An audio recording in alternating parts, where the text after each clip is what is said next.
27 फरवरी सुबह के 7:43 पर गोधरा रेलवे स्टेशन के प्लेटफार्म नंबर 1 पर एक ट्रेन रुकती है, साबरमती एक्सप्रेस। उसमें सवार थे करीब 2000 यात्री, ज्यादातर हिंदू थे जो अयोध्या से लौट रहे थे। उनके हाथ में भगवा झंडे और गले में माला थी। उनके दिलों में राम मंदिर के नारे थे। लेकिन फिर कुछ ऐसा हुआ जिसने आने वाले कई हफ्ते, महीने और सालों की कहानी ही बदल दी। गोधरा रेलवे स्टेशन एक छोटा सा जंक्शन था। वहाँ मुस्लिम इलाके बहुत सारे थे, लेकिन जो सबसे नजदीक पड़ता था वो है सिंगल फीडिया। ट्रेन रुकते ही कुछ यात्रियों का स्थानीय वेंडर से झगड़ा हुआ। कहते हैं कि एक चाय वाले और कुछ कार सेवकों के बीच कहा सुनी हुई और थोड़ी देर में वहाँ भीड़ बढ़ने लगी। स्टेशन के बाहर से लोग आने लगे। किसी ने बोतल फेंकी, किसी ने पत्थर फेंका और देखते ही देखते ट्रेन के कोच नंबर S6 में आग भड़क उठी। सुबह के 7:48 पर कोच S6 में आग तेजी से बढ़ने लगी। लोग अंदर फंसे थे, दरवाजे बंद थे, धुआं, चीखे और बोगी से बाहर झांकते हुए हाथ। लगभग 59 लोग जिंदा जल गए, जिसमें 43 महिला, 10 बच्चे और 6 पुरुष थे। गोधरा का आसमान धुएं से काला हो गया। शहर में अफवाह फैल गई। मुसलमानों ने ट्रेन जला दी और उस अफवाह ने अगले 24 घंटे में गुजरात की तकदीर बदल दी। एक बार फिर से स्वागत है आपका द ह्यूमन रिपेयर की वीडियो में। 27 फरवरी 2002 दोपहर के 12 बजे। नरेंद्र मोदी उस समय गुजरात के मुख्यमंत्री थे। वो अपने गांधीनगर के बगलों में बैठे हुए थे। उन्हें खबर मिली कि गोधरा में 59 कार सेवकों को जिंदा जला दिया गया। कुछ ही घंटों में मीटिंग बुलाई गई। गृह विभाग, पुलिस डीजीपी, मुख्य सचिव और कुछ मंत्री मौजूद थे। ये मीटिंग अधिकारी रिकॉर्ड में सिक्योरिटी मीटिंग के नाम से दर्ज है। रिपोर्ट्स के मुताबिक मीटिंग में कहा गया कि गोधरा की घटना को आतंकवादी हमला माना जाएगा।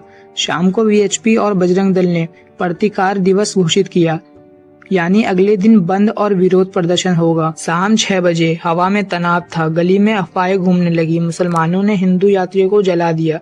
लाउड स्पीकर पे भड़काऊ भाषण बजने लगे। कुछ पुलिस थानों में इनपुट मिला कि बड़ी भीड़ जमा हो रही है, लेकिन रिपोर्ट्स कहती है कि पुलिस को रुकने के आदेश मिले थे।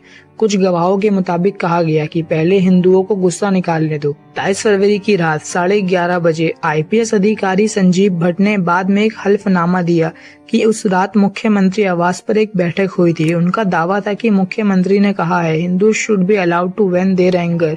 भट्ट का कहना था कि उन्हें अपने एसपी को हिंसा रोकने के आदेश दिए, पर कई जिलों में पुलिस को रोक दिया गया। एसआईटी रिपोर्ट ने बाद में कहा कि भट्ट उस बैठक में नहीं थे, लेकिन उनके बयान ने पूरे देश को हिला दिया था। 28 फरवरी 2002 सुबह 8 बजे अहमदाबाद में विश्व हिंदू परिषद ने बंद का आह्वान किया। हजारों लोग सड़क पर उतर आए, जेएसआर के नारे लगने लगे और दुकान में तोड़फोड़ शुरू हो गई। दोपहर तक नरोदा पाटिया, गुरुबंग सोसाइटी, मग्या नगर और वेस्ट बेकरी जैसे इलाकों में भीड़ पहुंच गई। भीड़ के पास पेट्रोल बम, तलवारें और गैस सिलेंडर थे। दोपहर 1 बजे नरोदिया पार्टी में लगभग 5000 की भीड़ ने मुस्लिम बस्तियों को घेर लिया। भीड़ में स्थानीय नेता और बजरंग दल के कार्यकर्ता भी थे।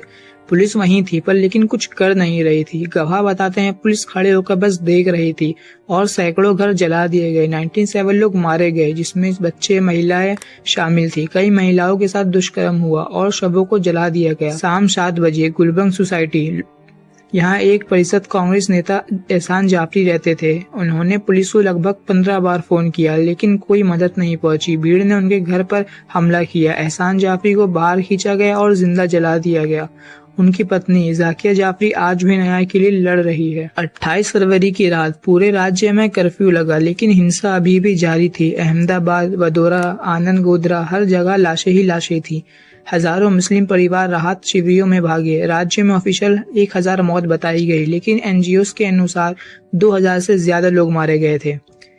और यूं ही सिर्फ 2 दिनों में गुजरात बदल चुका था। मिट्टी में राख थी, आसमान में धुआं और इंसानियत कहीं खो चुकी थी। 28 फरवरी की वो रात सिर्फ एक दिन की नहीं थी, वो हफ्तों तक चली जा रही थी। लाशें, गहरी यादें सब राख में बदल गए। अहमदाबाद, वडोदरा और गोधरा के कई इलाकों में अब भी आग जल रही थी। मुस्लिम परिवार अपनी जान बचाकर राहत कैंपों में पहुंच रहे थे। इन कैंपों में 60,000 से ज्यादा लोग ठहरे थे। बच्चे बिना माँ बाप के और औरतें बिना घर के। एनजीओ, डॉक्टर और कई पत्रकार इन इलाकों में पहुंचने की कोशिश कर रहे थे, लेकिन वहां पहुंचना आसान नहीं था। एक दिन दिल्ली से एक टीवी चैनल की टीम वहां पहुंची। उन्हें भीड़ ने रोक लिया। उनसे पूछा गया, कौन हो तुम, नाम बताओ। टीम ने कहा, हम पत्रकार हैं। भीड़ ने शक किया, कहीं ये मुसलमान तो नहीं। और फिर जो हुआ वो शर्मनाक था। भीड़ ने टीम को कहा कि वो अपने कपड़े उतार दें, और उन्होंने कपड़े उतार के चेक किया, कहीं वो मुस्लिम तो नहीं। आप इनकी रिपोर्ट खुद देख सकते हैं। भीड़ आ जाती है, रोका जाता है। मेरे साथ मेरे पीछे एक और कैमरा टीम आ रही थी, हम एएनआई की टीम थी, हम चारों को रोका गया, ड्राइवर समेत। चारों के कपड़े उतरवा के चेक किया गया कि आप किस धर्म के हैं। नंगा करके चेक किया गया? हाँ, नंगा करके चेक किया गया, मुसलमान है कि हिंदू है। तो जब ये चेक हो गया, जब ये कंफर्म हो गया कि आप एक पर्टिकुलर धर्म के नहीं है, तो आपको जाने दिया गया। सच्चाई यही थी। गुजरात में उस समय सवाल पूछना भी खतरा बन चुका था। इन राहत शिविरों में हजारों औरतें थी जिनके पति मर चुके थे, बच्चे मर चुके थे। एनजीओ वर्कर बताते हैं कि कुछ औरतें अपने बच्चों के नाम तक भूल चुकी थी क्योंकि उन्होंने अपनी आंखों के सामने उन्हें जलता देखा था। यूएन ह्यूमन राइट्स रिपोर्ट में दर्ज है, गुजरात में सबसे बड़े 10 राहत शिविरों में भोजन, दवाई और सुरक्षा की कमी थी। सरकार ने कुछ ही हफ्तों में कैंप गैर कानूनी घोषित कर दिए और फंडिंग रोक दी। 2002 से 2012 तक स्पेशल इन्वेस्टिगेशन टीम बनी SIT, जिसने 4000 केस में से 3500 केस बंद कर दिए, सिर्फ सबूत की कमी बताकर। नरोदा पाटिया केस में सिर्फ 31 लोगों को सजा मिली, लेकिन कई मुख्य आरोपी बाद में बरी कर दिए गए। गुलबर्ग सोसाइटी केस में जाकिया जाफरी ने सुप्रीम कोर्ट तक लड़ाई लड़ी, लेकिन SIT ने कहा चीफ मिनिस्टर के खिलाफ कोई ठोस सबूत नहीं है। IPS ऑफिसर संजय भट्ट ने हल्फनामा दिया कि वो उस रात मीटिंग में मौजूद थे जहां कहा गया था Hindu should be allowed to vent their anger, लेकिन बाद में उन्हें सस्पेंड किया गया और आज वो जेल में है। उन पे आरोप लगे कि उन्होंने झूठे गवाह दिए हैं और आज वो उम्र कैद काट रहे हैं। 2002 से लेकर आज तक भारत की अदालतों ने कहा राज्य सरकार की सीधा सबूत नहीं है, लेकिन जो बचे हुए लोग थे वो कहते हैं हमने अपनी आंखों से देखा पर किसी ने सुना नहीं। आप एक बार ये इंटरव्यू देखिए। तो हमारा लड़का और 2 फैमिली, बीबी बानू का आदमी, वो लोग जल के पानी की टाकी में डूब रहे थे, रो रहे थे बहुत खराब। मैं बोला याशीन बेटा, अब्बा बोलते ही मैं बोला मेरा बेटा मिल गया। गुजरात दंगों में 200 से ज्यादा मस्जिद और दरगाह तोड़ दी गई, 15,000 से ज्यादा बच्चे स्कूल छोड़ने पे मजबूर हो गए और आज भी कई परिवारों को नहीं पता उनके अपनों के शव कहाँ गए। 2002 का वो साल भारत के इतिहास में सिर्फ एक दंगा नहीं था, वो था एक आईना जहां इंसानियत धर्म से छोटी दिखी और सियासत इंसान से बड़ी। कुछ लोग आज भी कहते हैं कि वो हिंदू मुस्लिम का एक झगड़ा था, पर जो बच्चे जल गए थे उनका कोई धर्म नहीं था।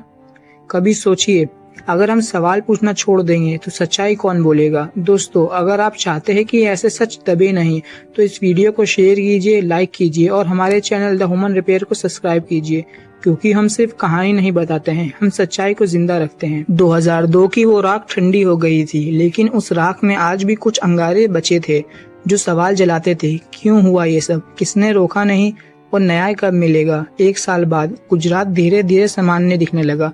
सरकार ने कहा अब सब कुछ नियंत्रण है, लेकिन अंदर से राज्य 2 हिस्सों में बंट चुका था, हिंदू गुजरात और मुस्लिम गुजरात। मुस्लिम परिवारों को वापस उनके इलाकों में जाने नहीं दिया गया। अहमदाबाद के कई हिस्सों में मिनी पाकिस्तान जैसे शब्द सुनाई देने लगे। जिन्होंने हिंसा झेली उन्होंने कहा हमारे पड़ोसी आज भी हमसे डरते हैं। 2003 से 2007 के बीच मीडिया का नया चेहरा सामने आया। दंगों के बाद कुछ पत्रकार वहां गए थे, उनमें से एक ने कहा था हम सच्चाई दिखाने गए थे, पर वहां डर का माहौल था। पत्रकार के साथ दुर्व्यवहार हुए, धमकियां मिली और कई चैनल पर रिपोर्ट ब्लैकआउट हुए। कुछ स्थानीय चैनल ने इंटरव्यू को ऑन एयर करने से मना कर दिया। डेवलपमेंट की नई कहानी, धीरे धीरे एक नया शब्द उभरा, सबका विकास सबका साथ। रोजगार, बिजली, सड़कें, निवेश, इन सब की आड़ में एक प्रचार शुरू हुआ कि गुजरात अब सबसे आगे है। मोदी अब हिंसा के नहीं विकास के चेहरे के रूप में दिखाई जाने लगे। इसी दौर में मीडिया मैनेजमेंट का नया खेल शुरू हुआ। कौन से चैनल्स को एक्सेस मिलेगा, कौन से पत्रकार से बात करनी है, किससे नहीं करनी है। 2007 तक मोदी ने खुद को एक स्ट्रॉन्ग लीडर के रूप में पेश किया। उनके भाषण में धर्म का जिक्र कम और डेवलपमेंट का जिक्र ज्यादा होने लगा। कई उद्योगपति गुजरात आने लगे, टाटा, अडानी, रिलायंस, सब ने कहा गुजरात में काम करना आसान है। साल 2012 में SIT ने अपनी अंतिम रिपोर्ट दर्ज की। उसमें कहा गया मुख्यमंत्री या राज्य सरकार के संपलित कोई ठोस सबूत नहीं है, लेकिन जाकिया जाफरी ने हार नहीं मानी। उन्होंने सुप्रीम कोर्ट में अपील की। वो कहती हैं मेरे पति को जिंदा जलाया गया और सरकार कहती है सबूत नहीं है। अधिकार RB श्री कुमार और राहुल शर्मा को भी साइडलाइन कर दिया गया। ये वही अफसर थे जिन्होंने कहा था कि अगर पुलिस को सही आदेश मिले होते तो सैकड़ों जानें बचाई जा सकती थी। 2014 जब सियासत बदल गई, 2002 से 12 साल बाद वही नेता जिन्होंने दंगे के वक्त राज्य की शांति पर सवाल उठाए थे, अब प्रधानमंत्री पद के उम्मीदवार थे। मीडिया अब उन्हें विकास के रूप में जानने लगा। हजारों करोड़ का प्रचार, सोशल मीडिया की लहर और जनता के बीच एक नया नारा, मोदी राम और अमित शाह सबका विकास सबका साथ। और फिर 2014 में नरेंद्र मोदी भारत के प्रधानमंत्री बने। लेकिन उन हजारों परिवारों के लिए क्या बदला जिन्होंने अपनों को खोया, घर छोड़ा, शहर से भागे और कई आज भी टेम्परेरी सेटलमेंट में रहते हैं। कुछ अब भी अपनों से लापता हैं, कुछ अपने रिश्तेदार को ढूंढ रहे हैं। जाकिया जाफरी कहती हैं, न्याय नहीं मिला लेकिन मैं उम्मीद नहीं छोड़ूंगी। कभी कभी देश की तरक्की इतनी तेजी से होती है कि पीछे छूटे लोग की चीखें सुनाई भी नहीं देती। 2002 का सच मिटाया नहीं गया, बस उसे दबा दिया गया। और हमारे देश में इंसाफ की रफ्तार धीमी हो सकती है, लेकिन सच की आवाज हमेशा लौटती है। और शायद उस दिन सच सबसे ऊंचा होगा, जब किसी को भी अपने धर्म के लिए मरना ना पड़े। दोस्तों, ये कहानी सिर्फ गुजरात की नहीं थी, ये हमारी याददाश्त की कहानी थी। अगर आपको लगता है कि सच्चाई बोलना अब भी जरूरी है, तो इस वीडियो को ज्यादा से ज्यादा शेयर कीजिएगा। और मैं इस वीडियो को खत्म करने से पहले आपका एक डाउट क्लियर कर देता हूँ कि वो ट्रेन में आग स्टेशन पे नहीं लगी थी। वो ट्रेन वहां से खुलने के बाद सिंगल फिलिया के पास पहुंचते ही किसी ने उस ट्रेन की चैन खींची थी और वहां भीड़ पहुंच गई और देखते ही देखते आग लग गई थी। बाकी एक बार फिर से आप देख रहे हैं द ह्यूमन रिपेयर, जहां हम इंसान को नहीं उसकी सोच को रिपेयर करते हैं। धन्यवाद।